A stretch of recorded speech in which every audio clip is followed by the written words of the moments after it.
Again, and again, and again, and again, Mr. Woods.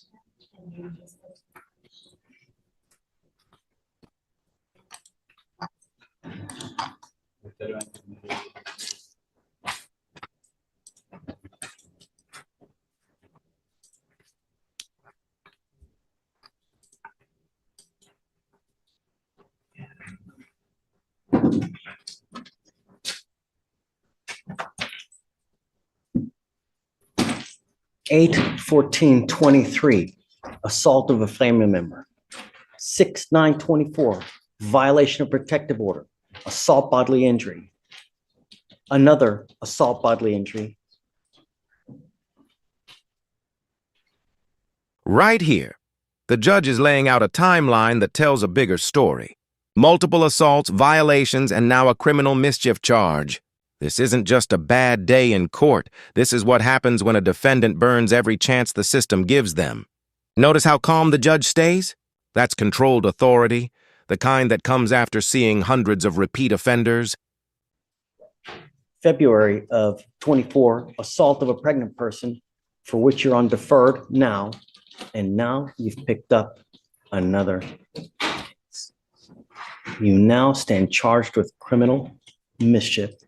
You are facing up to 6 months in jail and or a $2,000 fine. So 1, 2, 3, 4, 5, 6 cases, all in a matter of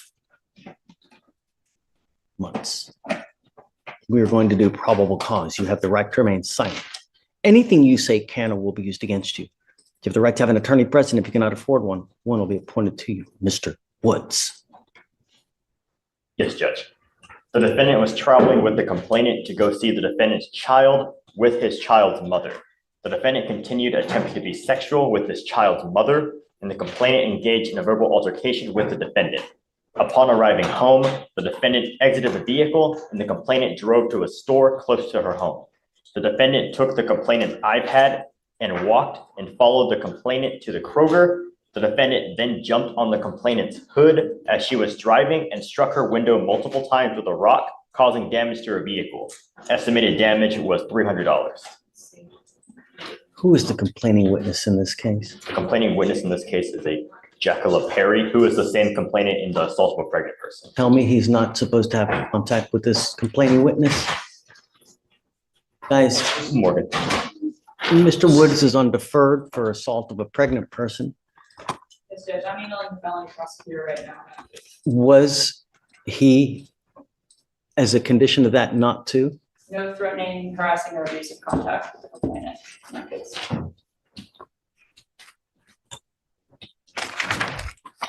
Mr. Woods, I'm going to find that there's probable cause to go forward with your case. I'm now sending you for a drug test. I want to know what, if anything, is in your system. If you fail to go take the test, if you fail to come back, I'm going to revoke your bond and I'm going to make it so high.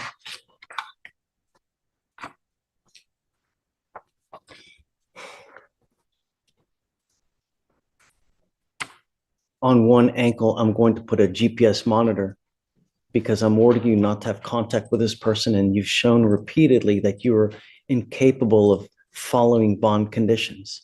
And I'm going to put a 1,000-foot radius that you're not to have any contact with this person. You're not to have any weapons. You're not to consume alcohol or illegal drugs. And I'm going to test you repeatedly so I know that you're not using, but I'm sending you now for a drug test.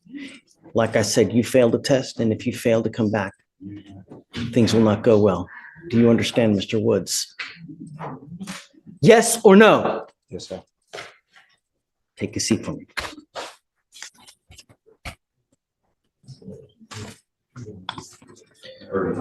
Mr. Burrows, you're charged with driving while intoxicated. You're facing up to 6 months in jail and or a $2,000 fine. You guys have worked out an agreement where they're offering you 180 days in jail. It is probated for 12 months. As part of the probation, you will do a DWI education class, 2 victim impact panels. You must do a TRAS, which is an evaluation to see what other conditions you may need. If they assess other conditions, you must fulfill those conditions. No breath test refusal, meaning if you are pulled over in a car and an officer asks you to submit a breath test, you must submit. If you don't, you're in violation of this probation. Guardian interlock, 30 hours of community service, a $100 donation, one time to Mothers Against Drunk Driving, no drugs, no alcohol. Random analysis. Is this how you understand the plea bargain agreement? Yes, sir. Yeah, that's- Does he have any prior DWIs? He had one that was dismissed a long time ago, and it was no probable cause based on no alcohol consumption out of Galveston. So Yes, we tried Judge. to get a pizza at the rule, but it's just because of that. He had a theft when he was a kid, like 17 years old, but it was Just one. yeah, but he was I know he was 17 and he had an employee theft. And then he picked up another theft, but they didn't revoke his probation. It was like $100 from a cash register, but that was a long time ago. He's a volleyball coach. He's a good citizen. He's a good guy. He's turned his life around. His parents are here to support him. He made a mistake this night drinking. He understands that. He's taking responsibility for that. He's doing whatever he can to move forward. And he's in a financial hardship now. That's why we're asking for a reduction in the DPS fine. I've worked with him on payment plans and stuff. I'm going to waive all my fees so he can succeed. So. The question is, at what point do you get it, Mr. Burrows? You know, This judge isn't just sentencing, he's preaching. And he's not wrong. How many times do we hear defendants say, "I've changed," while their record tells a different story? Let me ask you, do you think people really change, or do they just get better at explaining their mistakes? Drop your thoughts below, because this moment cuts deep. you've already had one DWI dismissed. You now have another one. While you're on bond, you have bond violations.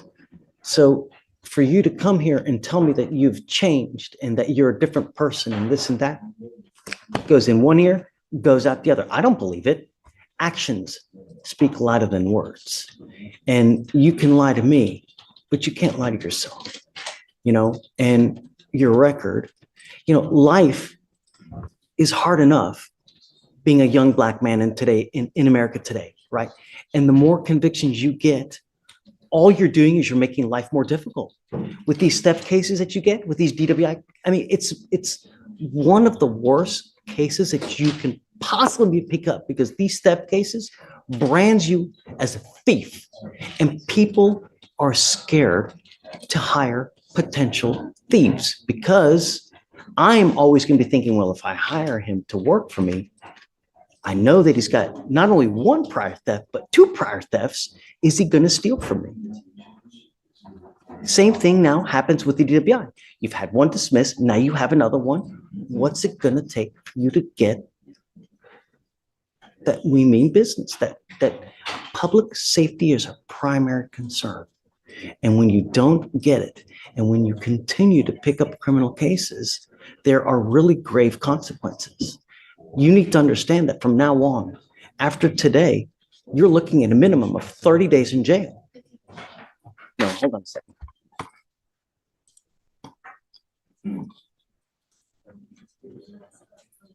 "90 days in jail at a minimum for any new cases you pick up here in county court. Don't matter how small it is. From now on, you are looking at a minimum of 90 days in jail.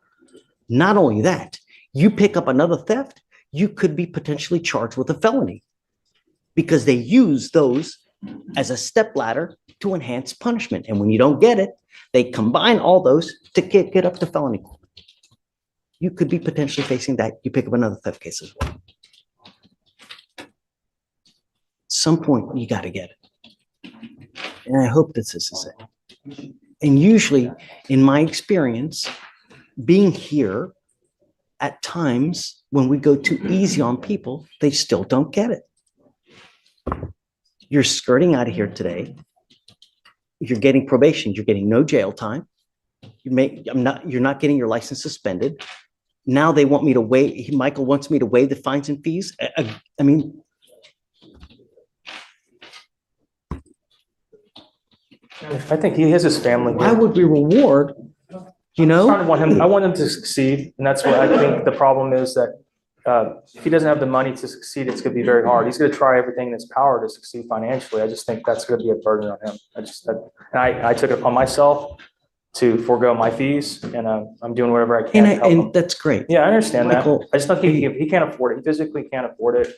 We're putting the burden on his parents who are here to support him. They're in the back. They're here. He's going to be staying with them to produce his whatever fees he has to try to, get back on his feet. But he's trying, Judge. He is. He's been in constant contact with me. We talk every other day. He's literally trying. He really is. And I think if you give him a shot here, he's going to do whatever he can to prove you wrong. I don't have to accept this agreement. I could say, no, I don't want this. Well, I'm jail time. I will accept your agreement, Mr. Burrows, but I want you to understand that if you come back here and try to tell me that you test positive again because of makeup, that kind of excuse is such that every single person who puts makeup on gets intoxicated. Really?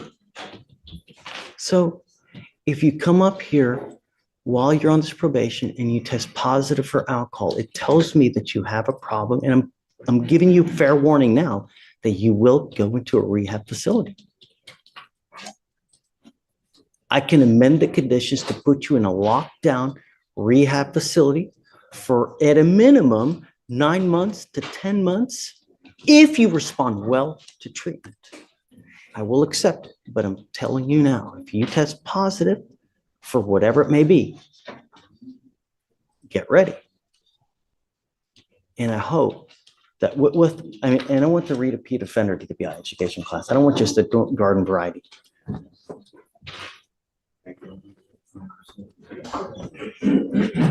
Your record speaks and tells everyone in the whole world about you. So if you ever get pulled over again, you need to understand that you will probably get harassed. So if I were you, I wouldn't ever, even if you've had a sip of alcohol, a glass of wine, I wouldn't get into a car because you're begging for trouble. Do you understand? Yes, sir, I understand. You give up a lot of rights by entering this agreement. You give up the right to a trial, right to compel witnesses to testify on your behalf, confront and cross-examine your accusers. If you're not a citizen, there are possible immigration consequences. You can be deported, excluded from the country, denied naturalization under federal law. You give up the right to appeal. Once you plead guilty, this will go on your record, Mr. Burrows. It's going to be there for the rest of your life. You can never take it off. From now on, like I said, you're facing a minimum of 90 days in jail for any new cases that you pick up. You must do your classes on time. You pick up a new case, you test positive for alcohol, you know what's going to happen. I will issue a warrant for your arrest. I'm going to put you in jail. I'm going to bring you back out. And we're going to talk about if you violated, if you did, how, and what the appropriate remedy will be. And it could be 180 days in jail. Do you understand? Yes, sir. How do you plead to the offense of driving while intoxicated? Guilty or not? Guilty, yes, sir. You need to understand that one of the things that they're ordering you to do is a TRAS. This is an evaluation. They may assess We've done it. intensive outpatient treatment. We've done Who's done the TRAS? It's not They patient. recommended IOP SOP. Okay, I think that's a good thing, right? May I say a word, please? Sure thing. Once again, I do appreciate, the second chance. When I went to jail for a year when I was 17, and that's when I was in high school. Shh. It's been 18 years ago. I've been a completely different person. I coach volleyball, I do a lot. I do give back a lot, and I do understand that this record will carry on without my life. I've already realized that, and I've been doing things a lot different. I did make a mistake. I did end up, drinking and driving. The first case I admit. After that, I haven't told you a lie at all.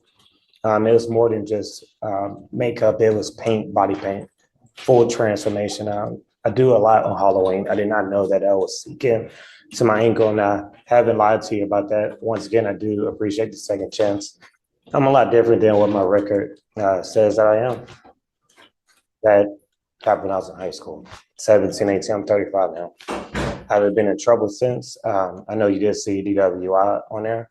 I was leaving work, didn't have a sip of alcohol. I asked to do a breathalyzer. They wouldn't let me do a breathalyzer. That was leaving from Kima. They have an ongoing case I didn't have a sip of alcohol. That's the reason why I got thrown out. I didn't have a sip of alcohol. I asked him to do a breathalyzer. I was being harassed for that whole Talking about the month. first case in Sir. Galveston. I was being harassed for a whole month. 14 times I got pulled over. The last time before that one, I told him, I said, you know, there's a reason why you pulled me over.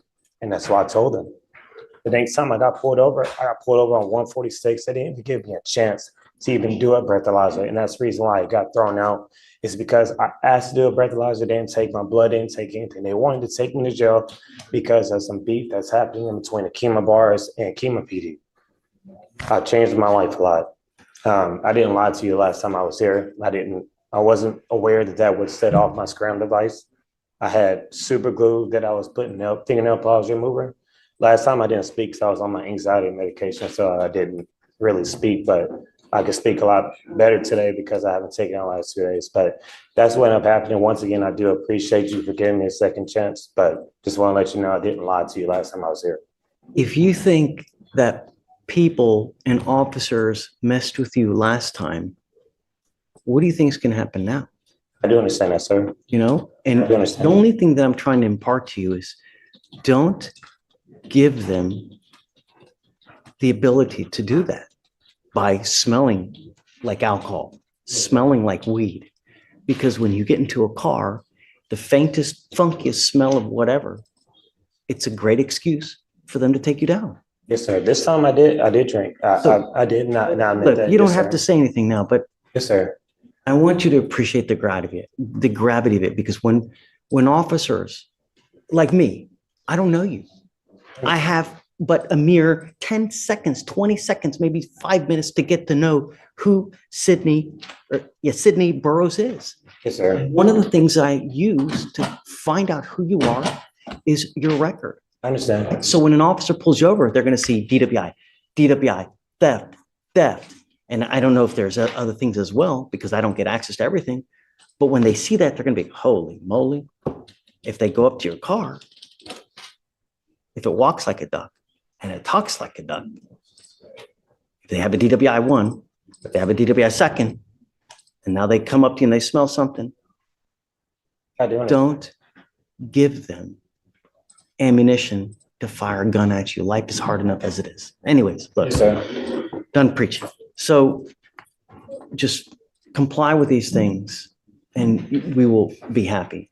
Yes, sir. Michael, and I'm going to tell you now that I will waive your court costs and your supervisory fees. Thank you, Judge. But if you come back with another DWI, I want you to understand that the next time on a second, you're facing around $6,000 at a minimum of supervisory fees, not to mention court costs of another $500-600. So it's on a second DWI, you're facing around $7,000. Yes, sir. You understand? Yes, sir. I understand. Get the message.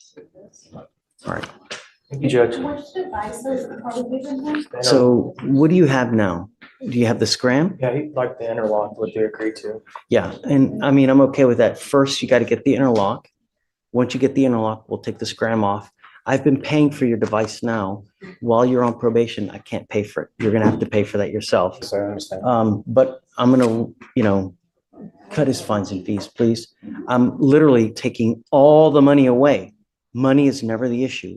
It's doing what you're supposed to do in the time you're supposed to do it. Yes, sir. I understand. I really wish you the best of luck, Mr. Burroughs. We want the best for you. And we're just trying to make you get a clue. That's all. Just don't be a danger to the public. That's all we want.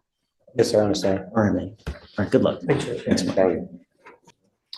Is it Fernanda Solis Martinez? Yes, sir. Ma'am, you're charged with criminal mischief.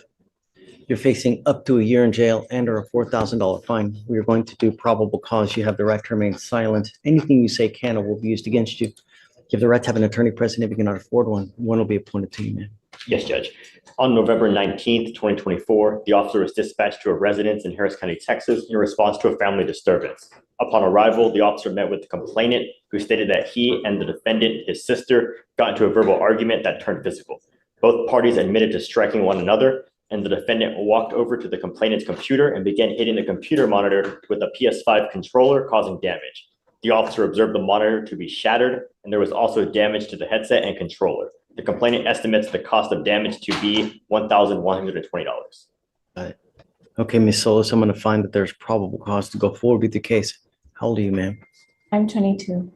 Are you here with anyone today? I'm Are sorry. you here with anyone today? What do you do for a living? Nurse student in Memorial Herman. Do you have any kind of income whatsoever? I would say I make about 1,000 a year, 1,000 a week. All right, would you like to apply for a court-appointed lawyer, ma'am? Yes, sir. Okay, I'm gonna have you fill out an application with Stephen. We need to work and we need to figure out what we're gonna do because typically in these types of cases, I bar you from having contact with the complaining witness in this case, meaning that you're not allowed to have contact with your brother. Yeah. I don't know, I don't know where you live. I don't know if you live with him. So what I'm gonna, don't say anything now. I have a bunch of DAs here. What you say could hurt you. I'll appoint you a lawyer today, but we need to find out the family dynamic because if you pick up a new case, you start acting a fool in the free world. I'm going to take the free world away from you and I'm going to put you in jail and I'm going to make your bond high. And you have to understand that if you don't have anyone that's going to post your bond, you will sit there in jail until this case is over with. And I'm going to tell you, it takes about 9 months just to get a 911 tape and all that you're working for, all that schooling to become a nurse. Where does it go? Right. So we'll figure out that here momentarily. So do not leave until we let you go though, okay? Stephen's gonna give you the application. I'll have you sign a reset with Victoria and then we'll have you take a seat in the jury box, please. Yes, I'm here on Mr. Bruss. I hope I say this right. Barace Kane, 251-5735. Criminal mischief. Okay, And I thought we had a deal in place. so A he told us last time that he would have the $1,200 ready to go. they sent him a bill for 4,000. Okay. Alex, what's up with that? So the What's up with that? What's up with the that? bill we have is for 3,900, 1575. I have here my notes on 10/1, it was $1,200. I guess it changed. This is for a Mr. Kane. Yes. Yeah. The bill we have is stated the amount due is 39,1575. That's the amount due with the Okay. bill. I guess let me speak to the chief and see what, because Yeah, I mean, understand it's not with me, it's whatever it was. I got you. My notes are all, can be wrong. Hey, I'm sorry to bother you. No, it's okay. This is Mr. Kane. In my notes here, I have it beginning of October, the restitution was at $1,200, but I'm guessing it's, or I'm being told it's more now. I don't know what happened.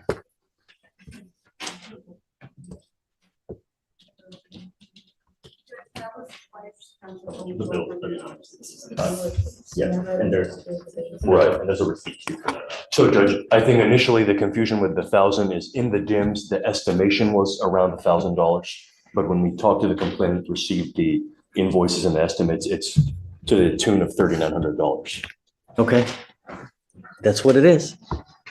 I mean, it's right. I can't argue with them. They got a bill. That's what they're saying it is. For you to get this case dismissed, that's what the DAs want. They want to make the other person whole. As if it had never happened, the criminal mischief had never happened. To put them in the same place is, what is it? What happened? 3,915. Right, I understand, but what was it? Was it a car? Was it a computer? An elephant? It's a door, Your Honor. Wow, that's a hell of a door. Made of gold or what? A mahogany door. So. Okay. I don't know what to tell you, but your other option is to go to trial. You know, those are the two options that you can pay that money and they end up dismissing the case. You can accept another plea bargain if they have one. Your Honor, there's no offers on the case right now besides the You restitution. can, if you guys, Mr. Goins want, you can try to get a different plea bargain. The case is 160 days old, so I will only give you a couple more weeks, but at 180 days, we set cases for trial. So at that time, you need to let us know what you want to do. And if you have not reached a plea bargain agreement with the state, we end up setting your case for trial. I don't know. I don't want you to make a decision now. We guys need to go back and talk and just you guys decide what you would want to do. And you can always request a different plea bargain if you don't like the one that you have, but they don't have to do anything if they don't want to. It's the state, and they reserve the right to, even if they don't want to, they don't have to give you a plea bargain.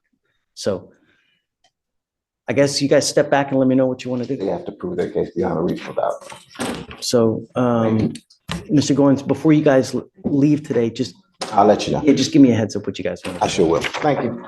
And just like that, the judge draws a hard line. No favoritism, no excuses, not even for family. This is where courtroom compassion meets courtroom power. It's a reminder. The law doesn't bend for bloodlines. It only bends for accountability.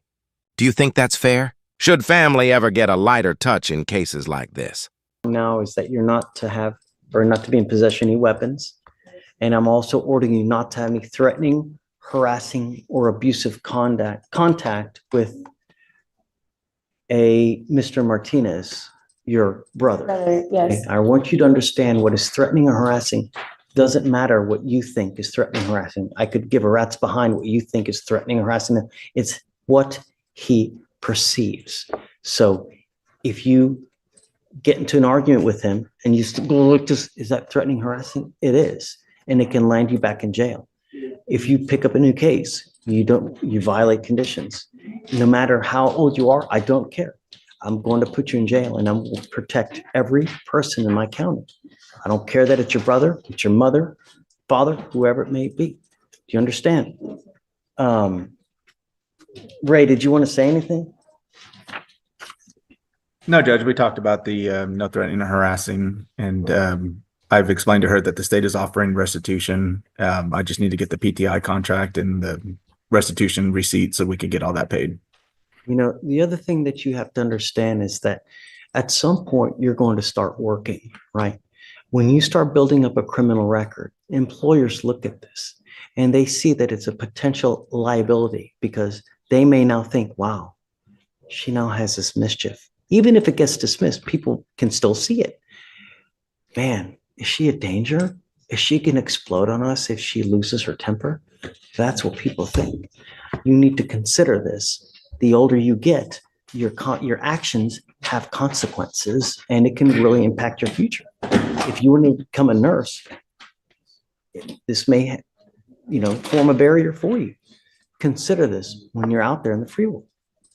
Do you have any questions? I do. For the no weapons, is that like forever? Like for all my life, I can't have any weapons? While this case is open. While this case is open. While this case is open, you're not to have any weapons whatsoever. Okay. We've given you a lawyer. It is your responsibility to stay in touch with Mr. Vasquez. You can see him on the TV there. If he tells me he can't get a hold of you because you're playing games, you're not responding to phone calls, text messages, I will issue a warrant for arrest. Stay in contact, do what you're supposed to do, and then things will turn out well. Yes, Your Honor. All right? We'll have you sign this here now. We'll get you to sign a reset, and then after that, you're on your way. All right? Yes, Happy ma'am. Thanksgiving.